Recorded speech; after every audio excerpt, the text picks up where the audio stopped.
Hello, BookTube, and welcome back to Rocket Summer, a brand new BookTube event created by Michael K. Vaughan, designed to celebrate classic science fiction in the month of July, in the heat of summer here in the Northern Hemisphere.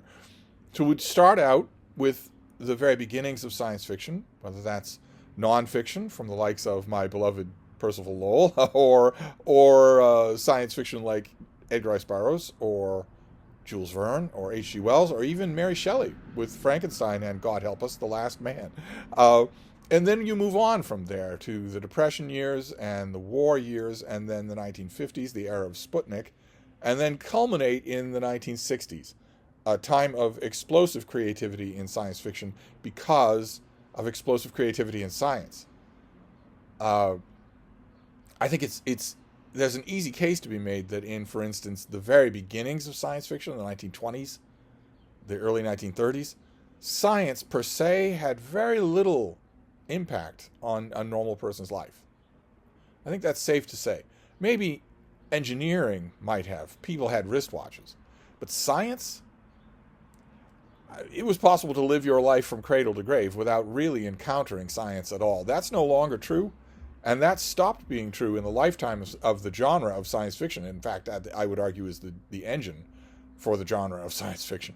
And the cutoff point for Rocket Summer is 1970, when science fiction changed. I believe for the worse. I believe that around 1970, science fiction started to change to a members-only club and started to hate outsiders in a way that it had not done before, although we're going to be touching on that for today's book.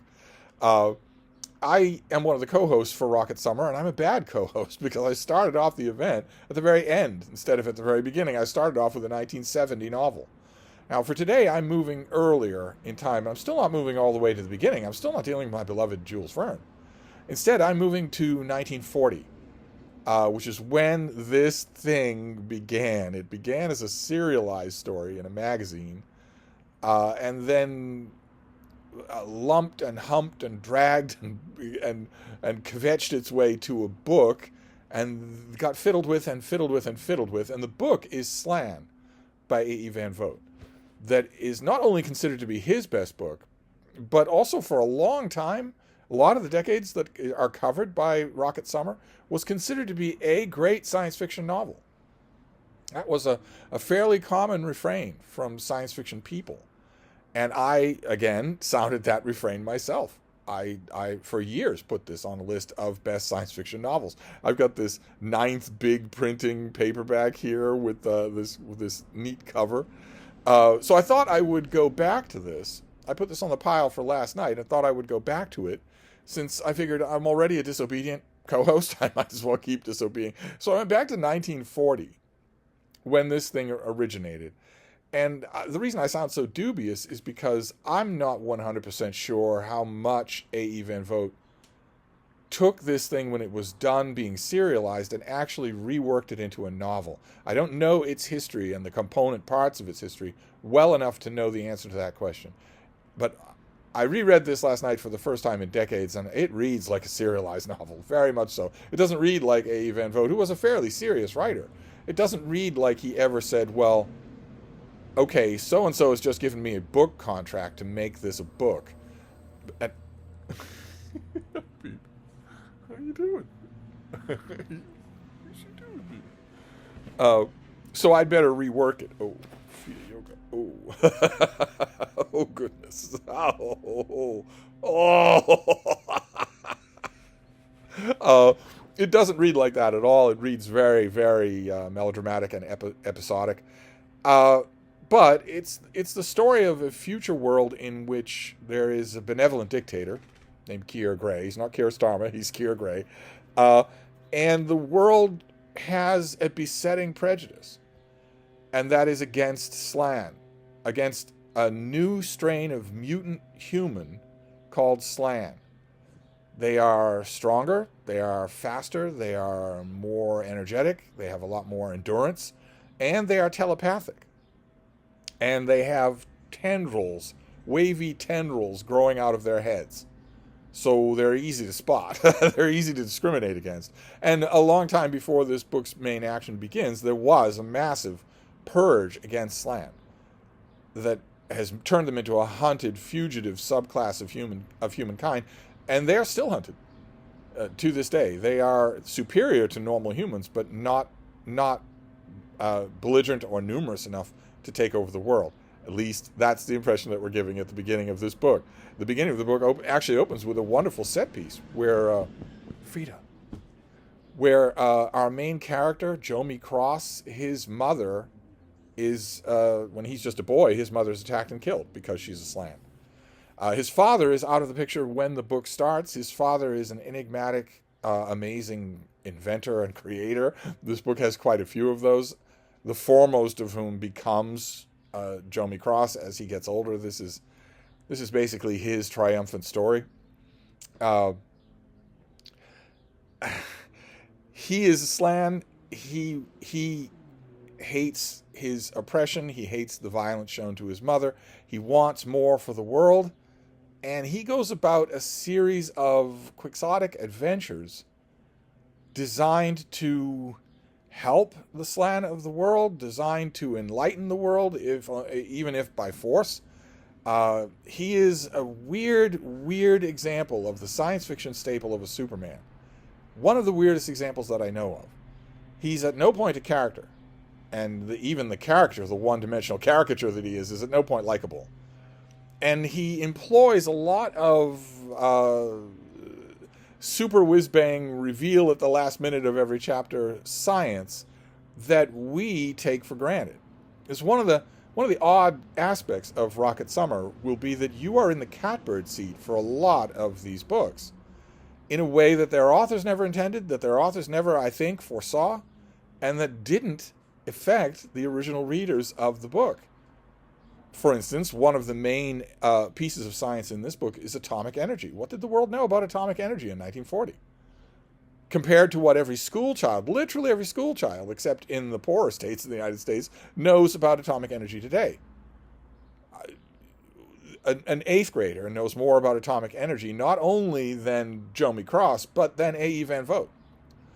And in 1940, this author kept on learning, but you see what I mean. The same thing is true. We see this all over classic science fiction with extraterrestrial exploration, the nature or topography of Venus or Mars, the asteroid belt, the nature of X-rays, the nature of the universe itself, the nature of the sun.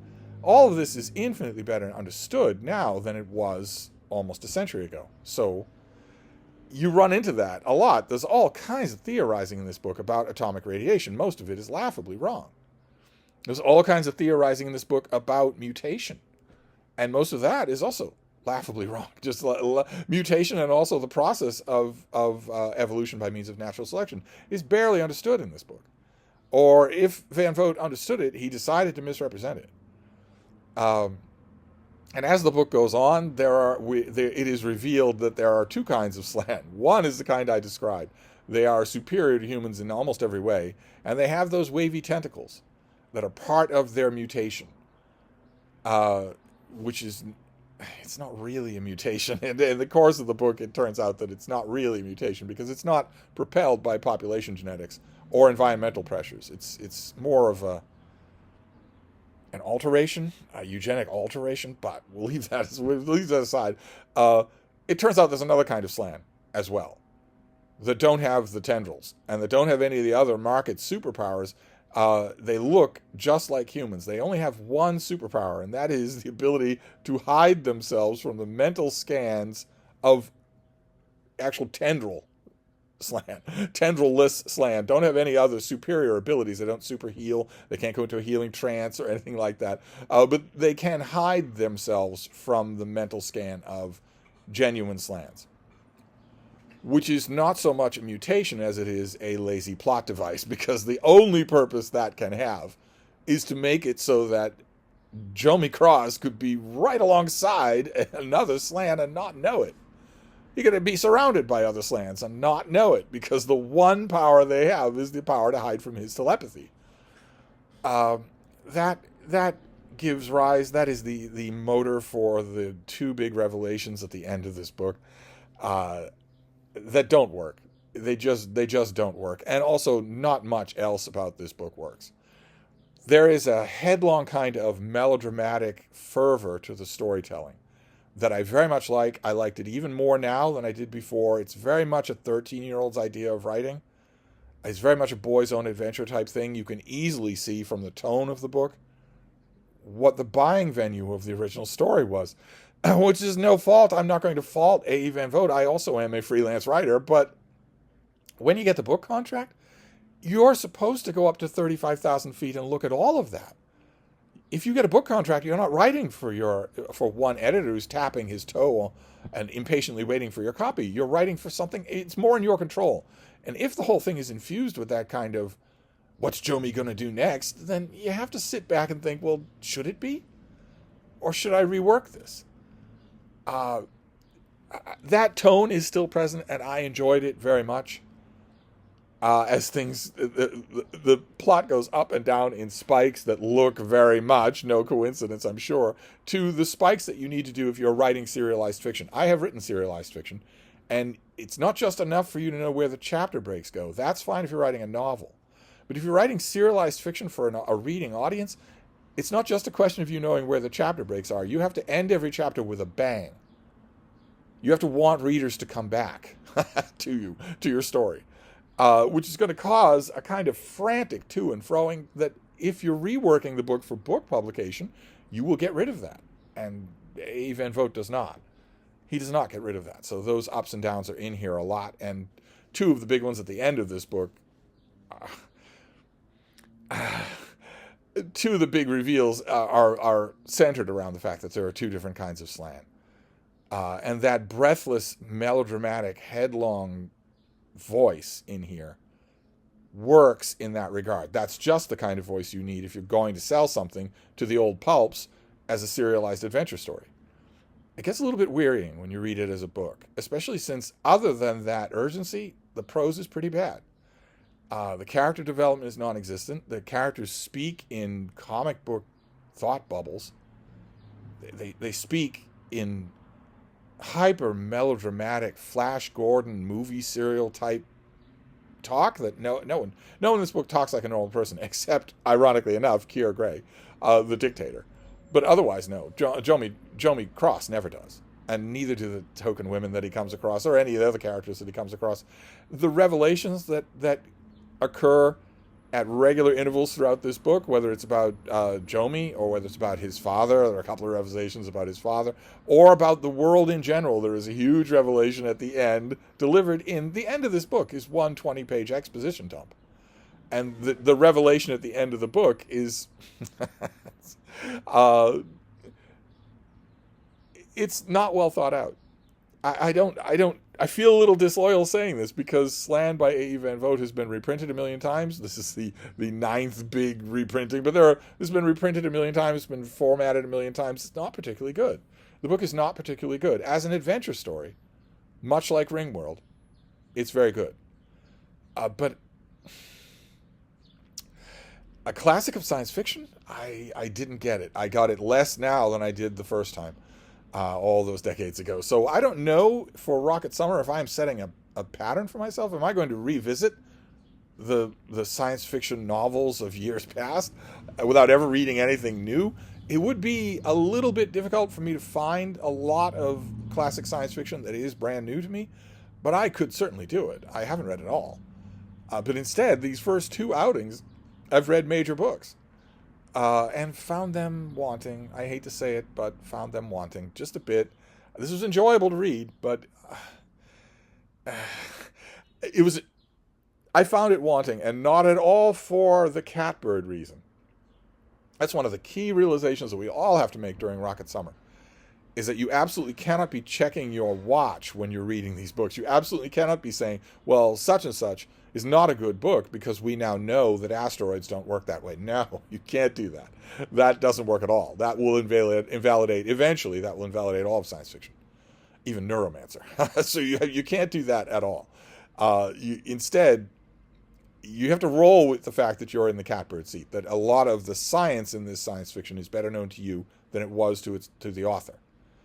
For instance, this is one example among many, but authors who do this sort of thing, A.E. Van Vogt in this book anyway, does not really doing any Futurian type thinking, but he has tried it, and other authors in this time period did. Speculation of what direction science was going to go in was fervid at this time. It got more so as science fiction went on, and it's easy for us in the unguessable year of 2024, surrounded by science fiction. I'm filming this video on science fiction. You're hearing it on science fiction. It's easy for us to look at that and say, "Oh well, you're a science fiction person. That it's supposed to be your whole stock in trade, and you guessed the future completely wrong." There's a future world here that Jomi Cross inhabits. It doesn't bear any resemblance to what you would expect. There are aspects of the future that are not guessable. They're not predictable except to a handful of really good people who usually don't write science fiction. Even specialists in the field will not be able to predict. A foundational specialist in the field of computer technology, famous for saying there will be absolutely no reason ever to have a computer in the home. So I'm not faulting the book for that, for the atomics or travel to the moon or Mars colony or even genetics. I'm not faulting the book for that. I'm faulting it for the other parts. It's overblown purple prose melodrama. I wasn't expecting that. Expecting that I was going to read this, find a whole much more depth in it than I did. In fact, I found it shallower than the first time I read it. But I still enjoyed it. There were ways in which I enjoyed it. So this is my next foray into Rocket Summer. No idea. No idea if this is an omen. The month is still young. So I will move on to another book. I'll toss another book on the pile for tonight, and we'll see what we find. We'll reconvene tomorrow, and I will let you know. Thank you, BookTube.